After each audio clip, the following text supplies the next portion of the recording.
আসসালামু আলাইকুম। গ্রামবাংলা কৃষি থেকে আমি মোহাম্মদ শাহিদুল ইসলাম। আজকের বিষয় ভুট্টার ফল আর্মিয়ম পোকা। এই পোকা ভুট্টার মাছ নরম অংশটি খেয়ে ভুট্টার গাছটা নষ্ট করে এবং ভুট্টার পাতা ছিদ্র ছিদ্র করে ফেলে। এই ফল আর্মি লেপিডোপ্টেরা পূর্বের একটি ক্ষতিকার কাটুই পোকা। এই পোকার জীবনচক্র হচ্ছে 4টি ধাপে বিভক্ত করায়: ক্রিয়া, ডিম, পুত্তলি, পূর্ণাঙ্গ। এর জীবনকাল হচ্ছে 70 থেকে 80 দিন শীতকালে এবং গ্রীষ্মকালে 30 থেকে 35 দিন জীবনচক্র সম্পূর্ণ করে থাকে।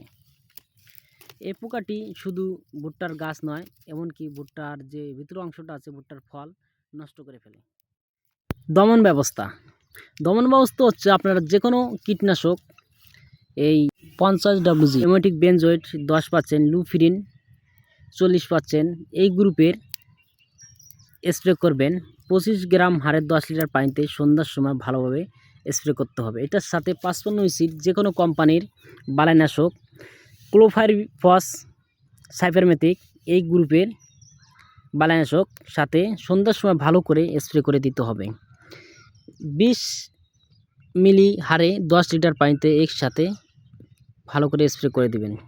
আসলে এই পোকা অনেক ক্ষতিকর। এই পোকা হলে ফলনের উপর প্রভাব পড়ে, ফলন সংখ্যা কমে যায় এবং যে ফলটা আসার পরও এই ফলটা ছিদ্র করে ফল নষ্ট করে ফেলে। অনেক সময় দেখবেন ভুট্টা তোলার পর পাকার পরে এই ফল কিন্তু ছিদ্র করে নষ্ট করে।